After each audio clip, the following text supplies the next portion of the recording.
Comparison is quiet and it's stealing your joy without you even realizing.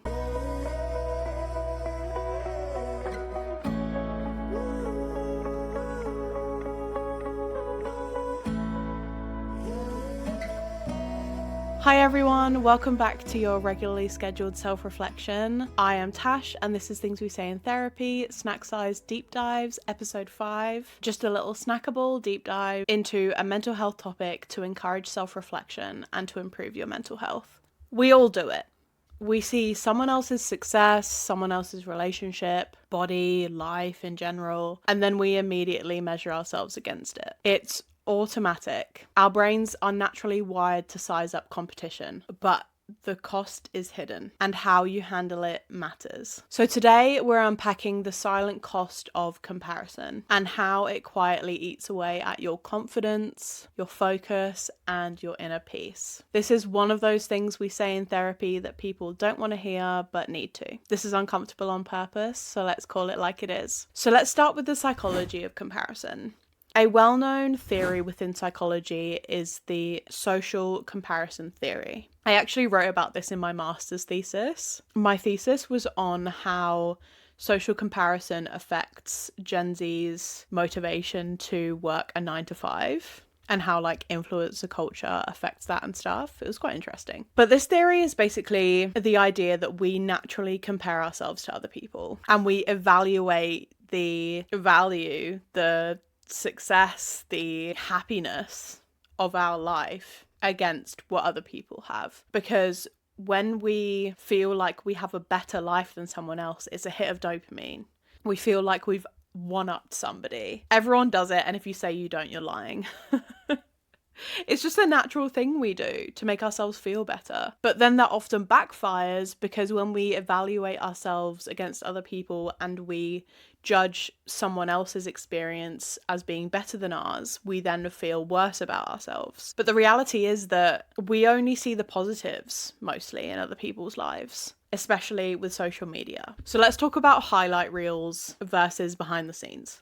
Social media amplifies the fact that we rarely see the full story of someone else's life. But from where we are, it looks like the full story, what people post online. So we naturally compare ourselves to other people's highlight reels while experiencing the full spectrum of hardships and amazing things that are happening in our own lives. We assume that other people's lives always look like what their life looks like on social media, which is the best things. These upward comparisons, they cause us to negatively spiral because we see so many other people's amazing highlight reels. We assume that so many other people's lives are better than ours. It triggers anxiety, it triggers shame, it triggers self-doubt, it triggers a lack of motivation and the idea that we're not doing good enough and we're not capable. The reality is that comparison, it doesn't motivate. Even though when we have downward comparisons and we perceive our lives as being better than someone else's, it's never healthy because you can't rely on that validation. It just erodes your self-worth most of the time. It convinces you that you are never enough and then you can never have enough because someone else will always have it better than you. I used to scroll Instagram all the time, feeling shit about myself, following models, people that I will never look like, seeing people's highlight reels of trips they're going on and friendship circles, bikini pics, gatherings, family dynamics that I haven't experienced. It leaves you feeling deflated, it leaves you feeling small, it leaves you feeling disappointed in yourself and envious of others. It triggers unproductive rumination. Why not me? Why can't I have that? Why have I never experienced this? It is so easy to give your attention to and to evaluate your worth on other people's lives, but it is costing you so much more than you realize. Here is just a few things that comparison will take from you. The first thing is mental clarity and stability. It triggers anxiety and shame and imposter syndrome. You feel like you're not worthy of the good things that you experience because other people have it better, or the amazing things that you experience aren't good enough. You become delusional and chasing things that other people have even when you have it great yourself. It always leaves you wanting more, and that can do horrible things to your mental health. It drains your productivity. You lose motivation because you feel like no matter how hard you try, you won't have it as good as other people. You waste energy thinking about others instead of giving your energy to your own path, to working towards your own goals. It absolutely shits on your self-esteem, especially when you follow supermodels and corporations that edit their photos and don't tell anybody, which is a lot of people these days. You're constantly measuring yourself against an unattainable standard. It ruins your relationships. If you're single and you see people online who are only posting the highlights of their relationship, not showing the tough times, you will feel jealous and resentment towards those people. Unless you work on stopping this horrible comparison cycle. Comparison is a silent tax. You work so hard to succeed, to have a good life, and you still feel like you have nothing to show because you're perceiving other people as doing better. A lot of the time there's aspects about you that other people envy as well. So here are some practical steps to interrupt that horrible comparison tax. The first step is always to notice it, but notice it without judgment. The brutal truth is that you will compare. It's a natural thing to do. We do it automatically. Trying to stop it outright just backfires because it's never going to happen. And you just end up getting more annoyed with yourself for feeling that way. So just let it be there. Name it out loud. Say to yourself, oh, I'm comparing myself right now. Write it down if you like to do that, if you like to journal, if you have to. Write it down. Naming it as being there helps with acceptance, and it stops you from spiraling into anxiety and judging yourself and self-deprecation. Step 2 is to interrupt the loop. Replace your comparisons once you've acknowledged that they're there and that you're feeling it with a reality check. Ask yourself, do I have the full picture? Are they really doing better than me, or am I just seeing the highlight reel? Focus on your own paths, your small wins, or focus on actionable steps to take towards your goals, towards your motivations, towards the things that fuel you, that make you happy. By redirecting that focus, you're naturally stopping that comparison because you're not even thinking about it. My technique here was actually to make lists. I made lists of things like all the things I do for myself that prove that I love myself, or all the things that I've achieved in this 24 hours, this week, this month, this year. Focus on the positives in your own journey.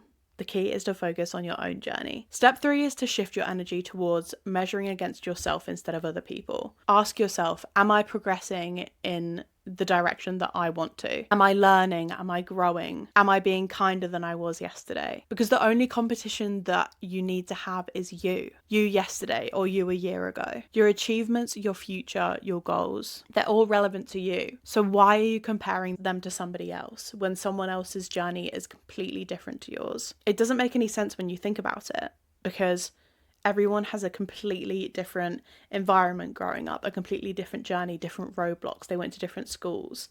They had different privileges. The only comparison that matters is the one that actually improves your life, not your envy. Step 4 is to limit your triggers. Be honest with yourself about what fuels your comparison. Is it social media? Is it having toxic friends? Take proactive steps to build a wall between you and those triggers. Set boundaries with yourself. Do a social media detox. Do less mindless scrolling. Focus on practical things you can do to improve your life. Curate your social media feeds intentionally, even if it involves muting your friends, co-workers, family. You need to focus on you, and they don't even need to know.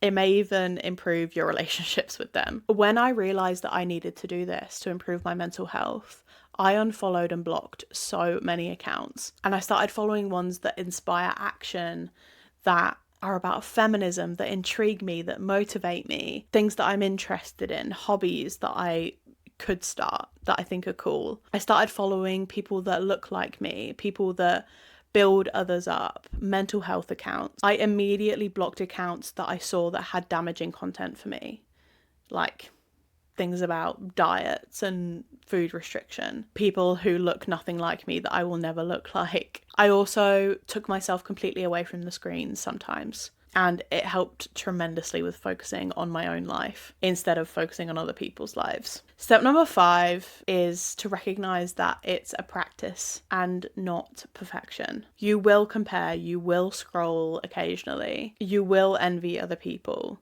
but noticing the pattern is where it counts. That is where you'll see progress. Neuroplasticity allows you to rewire your brain so that you aren't negatively impacted by comparison as much. Step 6, learn to be happy for others in their own personal journey, because it is in no way comparable to your own, and you can't compete if you don't compare. The phrase "you can't compete if you don't compare" it's usually used to put others down. I've seen on social media saying that others can't compare because you're so above them, kind of thing. But in this context, I'm saying that objectively, you literally cannot compete with someone that you don't compare to. You can't compare your life with someone else's because of all the things I mentioned before, different roadblocks, different privileges, different experiences. People go through different milestones at completely different times. That's so normal. And just because someone got their dream job at age 23 doesn't automatically mean that their life is better than yours just because you don't get yours until you're 36.